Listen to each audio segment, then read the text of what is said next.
तर मला काही व्यक्तिगत गोष्टींबद्दल बोलायचं, व्यक्तिगत म्हणजे अगदी खाजगी प्रश्न विचारत नाही, पण विचारलं तरी हरकत नाही, काहीच नाही आहे माझं.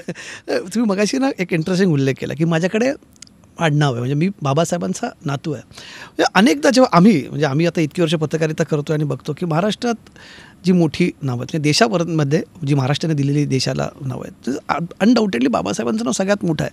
म्हणजे आजही देशभरामध्ये ज्या प्रकारची मुवमेंट आहे किंवा एक स्पेस आहे त्या राजकारणाला, आंबेडकर आडनाव असताना बाबासाहेबांची म्हणजे आपण ब्लड लेगसी असताना, बाकी तर वैचारिक लेगसी आहेच आपण म्हणूया, पण घरातली व्यक्ती असताना प्रकाश आंबेडकरांचं राजकारण कधी बहरू शकलं नाही असं अनेकांचं म्हणणं आहे की ते देश पातळीवरती ते खूप मोठे नेते होऊ शकले असते, कदाचित मोठी मोठी पदं त्यांना मिळाली असती. तुम्ही कधी विचार करतात तेव्हा काय वाटतं बाळासाहेब की का होऊ शकलं नाही? माझं म्हणणं असं आहे की मी जे काही व्ही पी सिंगांचं जे काही राजकारण होतं ते आमच्या तिघांजणांचं राजकारण होतं आणि मी ते जाहीर कबूल करायला तयार आहे. शरद जोशी, दत्ता सामंत आणि प्रकाश आंबेडकर. त्याच्यामुळे ते राजकारण मी बघितलं आणि उभं केलं. त्याच्यामुळे नॅशनल पॉलिटिक्स मी मगाशी जे म्हणालो, आज तर मी सीझन्ड आहे, त्यावेळेस मी रॉ होतो. रॉ असताना आम्ही राजीव गांधीला असताना त्या काळी आम्ही असताना चॅलेंज केला आणि बोफोर्स या मुद्द्याला धरून एक पूर्ण आंदोलन उभं झालं. तुम्ही म्हणालात की या सगळ्यांसोबत म्हणजे तुम्ही नावं घेतली व्ही पी सिंग, चंद्रशेखर, देवेगौडा वगैरे या सगळ्या मंडळींसोबत तुम्ही राष्ट्रीय राजकारणात तेव्हा तुम्ही नौखे होता तेव्हा, पण या सगळ्यांना मोठी मोठी तिथे पदं मिळाली, पंतप्रधान झालेत ही मंडळी. तुमच्याकडे तुम्ही त्याच्यात हैरिरीने पुढे असतानासुद्धा तुम्हाला त्या राजकीय व्यवस्थेमधले जे पदांचं महत्त्व आहे ते त्याचा तुम्हाला कधी स्पर्श झाला नाही, तुम्हाला ते पद मिळू शकलं नाही किंवा तुम्ही त्यात मोठं नाव करू शकला नाही. तुम्ही दुसरा उल्लेख केला मायावती. एक सांगतो, हां, मला दोन्ही राजीव गांधीच्या मंत्रिमंडळातलं सुद्धा 84-85ला मला ऑफर होती. बरं, काय म्हणून मंत्रिमंडळातली, पण I was committed to B P Singh आणि ह्या सगळ्या ह्याच्यामध्ये. त्याच्यामुळे मी त्यांना हात जोडून सांगितलं की नाही आहे.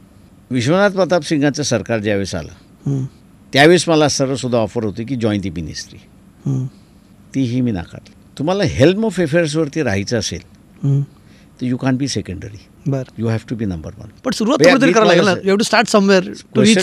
बेसिकली मंत्री म्हणून स्टार्ट हे म्हणून मी तुम्हाला म्हटलं ना, महाराष्ट्रामध्ये बाबासाहेब पण मंत्री होते, महाराष्ट्र पण बाबासाहेब पण मंत्री झाले होते पहिल्या मंत्रिमंडळामध्ये. काय प्रश्न असा आहे की त्यावेळेस त्यांची गरज होती, he was not ready to become the law minister. हे तुम्हाला माहिती आहे का?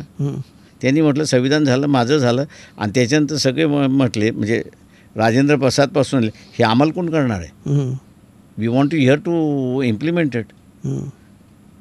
तो म्हटलं माझ्या नेहरूंचे खटके उडणार त्या सगळ्या ह्याच्यामध्ये, कारण का आपल्याला दिसतंय की, आणि तेच आपल्याला दिसतंय त्याच्यामध्ये की तो असणारा इश्यू होता.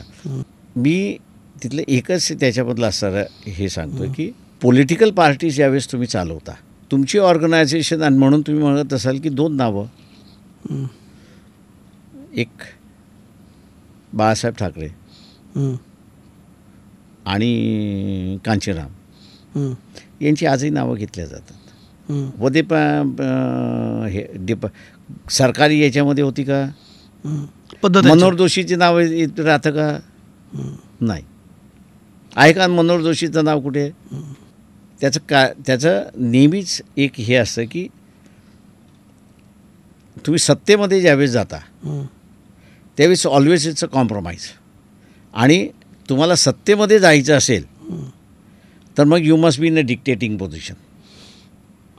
तुम्ही डिक्टेटिंग पोझिशनमध्ये नसाल तर तुमच्या हाताला काहीच लागत नाही. पण म्हणजे बाळासाहेबांना मी असं अर्थ काढायचा की बाळासाहेबांना किंग न होता किंग मेकर व्हायचं आहे. तुम्ही काही अर्थ करा.